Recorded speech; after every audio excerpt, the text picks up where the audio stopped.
Vitu vyote vinachafuka, lakini Mungu anatualika tuweze kumweka mbele. Juma la kwanza la mahubiri ya vijana wa Kisabato lashuhudiwa na tukio la ubatizo katika eneo tofauti mwa field ya Kivu ya Kati. Mfano, hapa tupo kwenye kanisa la Waadventista wa Sabato Ndosho, mahali ambapo watu 19 wamepata ubatizo. Tunapomaliza wiki hii ya kwanza, tumepata neema ya kupata watu 19 ambao wameenda kujiunga na kanisa la Wasabato kwa njia ya ubatizo. Sabato ijayo ndiyo kabisa tutakuwa na ubatizo special. Hii ilikuwa imetangulia, lakini siku ya Sabato tarehe 27 tunakuwa na watu wengi ambao nao wanaenda kubatizwa. Kwa hiyo ni shukrani zangu kwa Mungu, shukrani zangu kwa washiriki wote ambao wamekuwa na nguvu za kupita nyumba kwa nyumba kwa ajili ya kualika wageni, na tumesherekea ubatizo wa watu 19 kwa sababu kazi imetendeka. Mchungaji Maurice Dusabe hakukosa toa wito kwa waliobatizwa. Wakati tunamaliza kupokea Kristo kama Bwana na Mwokozi wa maisha yako,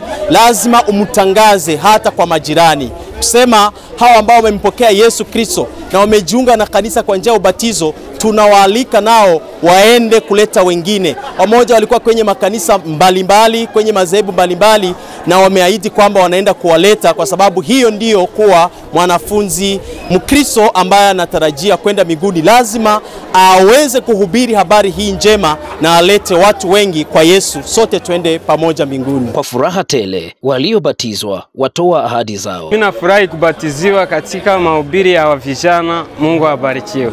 Lengo langu ni kwenda mimi nahubiri na wengine, mimi nakuwa injilisti katika kanisa la Wasabato. Niko na raha vraiment juu nimebatizwa siku ya leo.